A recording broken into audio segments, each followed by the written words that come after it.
Hello and welcome into our fourth episode of Sundays with the Stallions for summer 2021, a rain-soaked Sunday afternoon at the Sawyer Motors Car Show.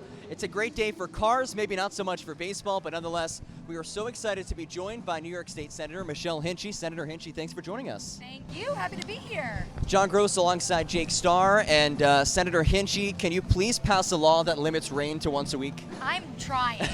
This rain is not good for baseball. It's not good for summer activities. Right. Where it's killing us.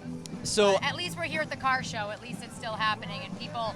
Saugerties is a dedicated community. We're still out, rain or shine. Absolutely, and you mentioned being here at the car show. I know this is something that happens every year in Saugerties. What's your favorite part about the car show?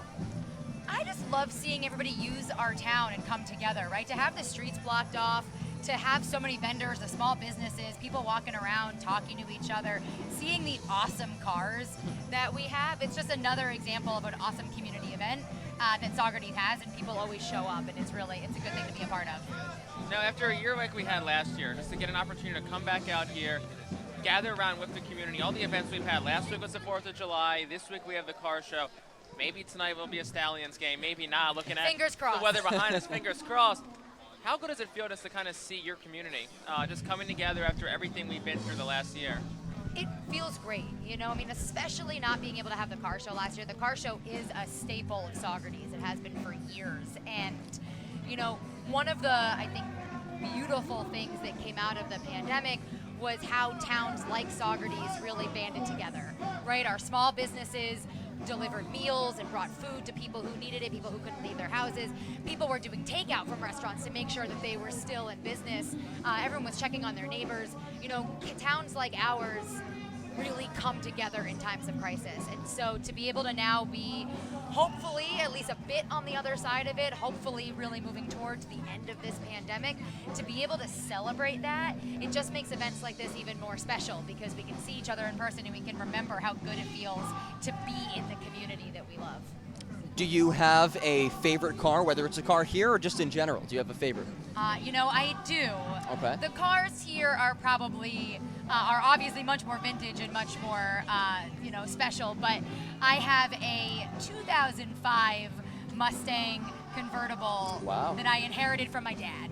Very nice. Still in good shape. She only has about 54,000 miles. Wow. So she's doing good. Not the best weather for her today, so she's home sleeping. But I do love that car, and I love driving it. It brings back very good memories.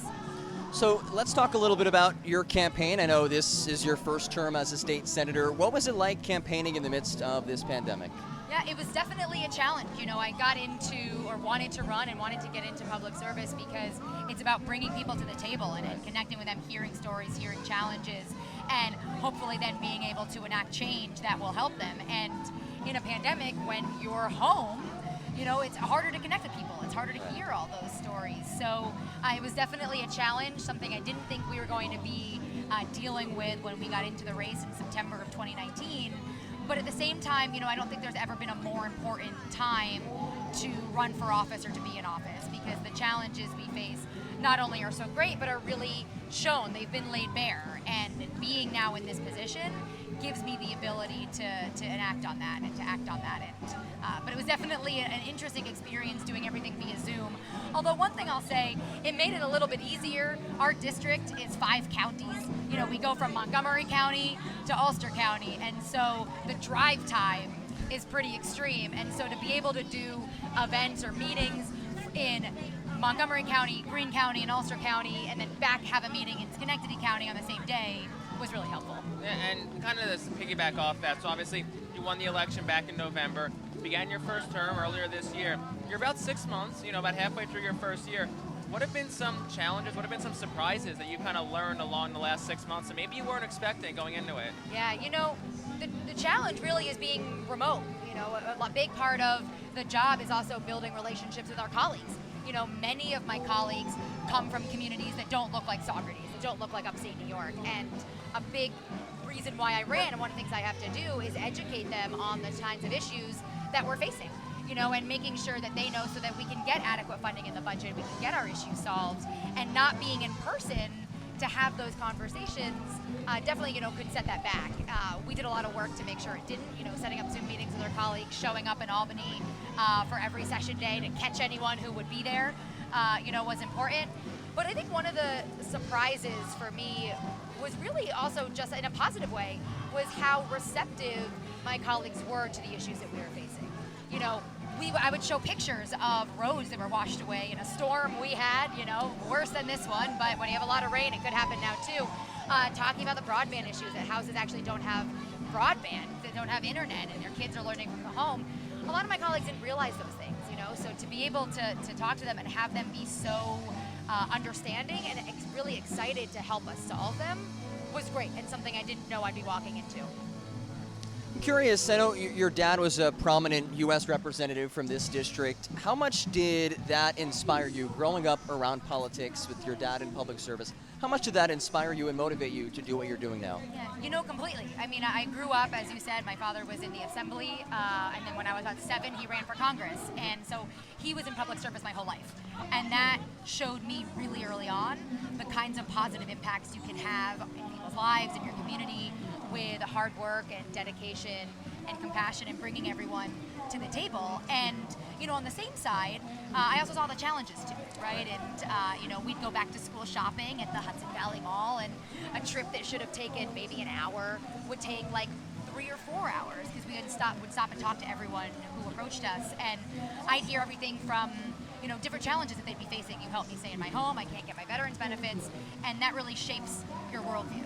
But I wanted to go out into the world and to see what else I was interested in. And I spent 10 years working in communications, actually. And at the end of every day, I always just felt like there was a lot more to do and to give back and to be involved. And that definitely stemmed from watching my dad in office and what he was able to accomplish, as well as my mom. We come from a very public service and community-centric family. And feeling those feelings at the end of every day, it became apparent to me that this is the work that I really needed to be doing. And we talk about that public service, you talk about that community feeling. I kind of want to jump to that next point and piggyback off that conversation there and talk about, the Saugerties Stallions. This has been a team that has been really involved in the community since Kevin Hinchey took them over about 5 years ago. What do the Stallions mean to the community? What are some of the things that they have done that, you're really proud of just watching? And, because obviously you can only do so much in your position. It takes a lot of people like the Stallions, like the other businesses in this town to really give back. Oh, absolutely. One amazing thing about Saugerties, and one of the reasons why it was so wonderful to grow up here, was because everyone really bands together. It is a team effort. No one person, no one business can do anything, and everyone knows that. And that's why we all kind of row in the same direction to uplift our community at every turn. Saugerties is a baseball town. We always have been. I grew up at Saugerties High School. Every day after school, we'd walk over to the field and go watch the Legion games. We'd go watch the Babe Ruth games. We'd watch any game, and so to have something like the Stallions at the level that it is and to bring so much attention here is amazing. It has done so much, not just kind of for the visibility of Saugerties, but really for the community. I mean, look at the last year that we had in the pandemic, right? So many of our high school students missed out on key milestones. They missed out on sports, they missed out on prom, they missed out on graduation in ways that they thought they would be able to experience them. And to have the Stallions and the community recognize that and to be a place to honor, our graduates, as we did in the game the other day, to have, be the place where the seniors in the athletic teams who missed their really last season, went to the field, right, and drove around and kind of did a big parade. That's really important. And so it's kind of, I would say, one of the core heartbeats of the community. And to have, again, the Stallions here really is just another focal point that brings people together. And of course, the Stallions in general, and even Cantine Field in particular. I know you've seen Cantine Field over the years go through some serious upgrades. How cool is it that Saugerties is now a baseball capital for this district and really the state of New York? It's awesome. As I said, we've always loved baseball here. And so now for people outside of our community to see that too and to feel it and to know that about us is great. I love it. And I gotta say, my district spans 5 counties. We've got a couple of the teams in the league in our district, and so it's always fun to be at the games. Of course, rooting for the Saugerties Stallions. Sorry, everyone else. But, it's great to be at the games seeing like this district interact too, and seeing everybody come together and getting other people outside a little bit of a glimpse of my hometown. Yeah, and kind of now, talking about the Stallions some more, you kind of now start to look ahead, past this summer as we continue to climb out of this pandemic. Whether it be the Stallions giving back or just things that you're trying to focus on with the community, what's next for you? What's next for this town as we continue to put this pandemic hopefully in the rearview mirror? Yeah, I think it's really just us looking for more ways that we can deliver and do things for the community. Just yesterday I was talking with Kevin and Bob Circusano, who is another, community pillar who just does so much for the community, and also who he and Sawyer Motors, his company, and many others are the ones who sponsor and put on this car show. I think it's looking for other ways that we can bring us together, and do really fun events, whether they're honoring members of the community, honoring our first responders, celebrating that we can be back together in person in such a special place. We've got great streets for it. We've got Cantine Field for it. We've got a lot of spaces. And so I think just finding ways that we can continue to uplift each other and be together is really the next step. In a time where there's so much political gridlock, whether it's in Washington or in Albany, you've been able to find a lot of success in getting things actually done. What have been some of the keys? And it's only your first term, but how have you been able to get so many bills passed? Yeah, thank you.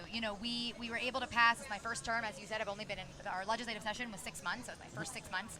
We passed 43 bills. 30 of them passed both the Senate and the Assembly, which means they have a real chance to become laws.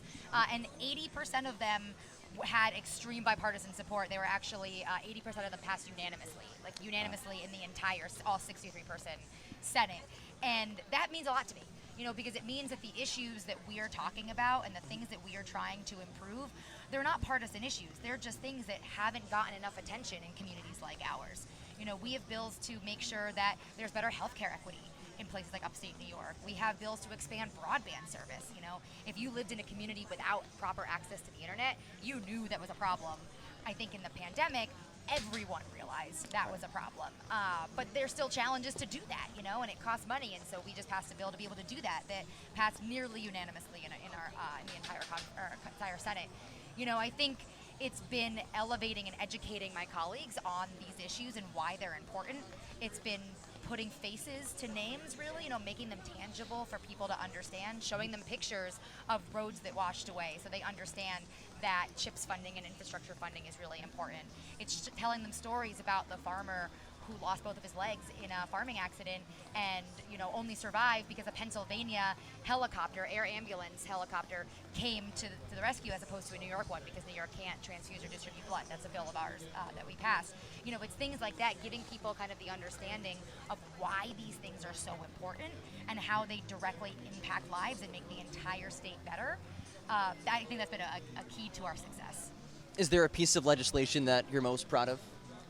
I think this air ambulance bill, really, there's many of them, and the rural broadband one is critical. We ran on expanding broadband as a key thing, but this air ambulance bill is really an important one because, as I said, there's this man, Travis, who's in his 30s, 2 young kids, farmer out in western New York, and got into a farming accident. And if he's now lent his voice to this bill as well, because if he can and we can all work together to stop this from happening to anybody else, if he's so lucky that Pennsylvania responded, and if it wasn't, we don't know if he'd be here, and that's really heavy, and so to be able to be sitting in this seat for me to do something that will change that, so the next person who pray to God but has that experience or gets into a car accident has the life-saving care that they need in communities like our more rural, more upstate communities.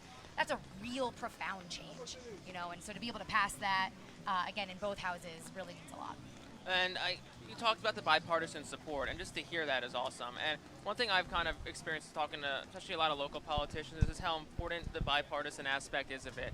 So my question is, can you, and what lessons, I guess, have you learned that have gotten, Republicans and Democrats to come together that you wish that you could take from, the New York Senate and send it to Washington, D.C. and get everyone there to be working together a bit more often? Yeah, we are so divided right now as a country and as a people, and division doesn't work for anyone. It's not how we can get anything done, right? It's not how we help people. We've got to find some common ground. We've got to be able to recognize each other and see that we're neighbors, right? We're our friends' teachers, and Like, our kids play together, right? We have to recognize that we all want the same things, right? We all want to be able to put food on the table. We want a decent job. We want to be able to go on vacation with our kids sometimes, and our family sometimes. You know, we don't want that much. And if we can just work towards that, if we can just be on the same page and recognizing that we all want to make our communities better, we can come from a place of understanding and like acceptance and camaraderie, right? We can come from a place of compromise. We can come from a place of saying, we want to get here, let's discuss ways that we can get further. And to be honest, it's been really, it served really well for me. I have great friends on the other side of the aisle in Albany who message me all the time saying, hey, we want to help get your bill passed. Like, what can we do? Can we do an event with you? What can we do? And that's great, you know, and I think we need more of that, of understanding that we are all on the same team together, right? We are all, you know, neighbors and friends, and we've just got to be able to find that common ground.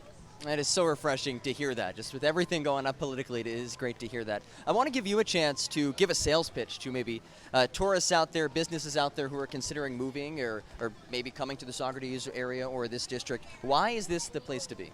Yeah, you know, Saugerties and really upstate New York, the 46th district, is a really special place. I've lived here pretty much my whole life. It is just it's a place where people come together. It's a place where people support each other. It's a place where they love being outdoors and they love showing up. If there's a community activity, I'll say especially in Saugerties, but really everywhere in upstate, people show up. They want to support, they want to be together. And if you're looking for a community that has almost an immediate camaraderie, right? If you're looking for a place where you want to have that hometown feel, that small town feel, while also doing really big, exciting, fun things like this car show, like the Stallions, you know, this is where you want to be because we have it all.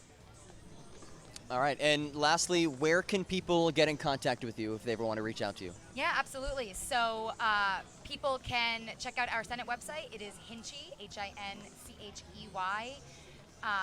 .nysenate.com, I think. I may send that more information to you.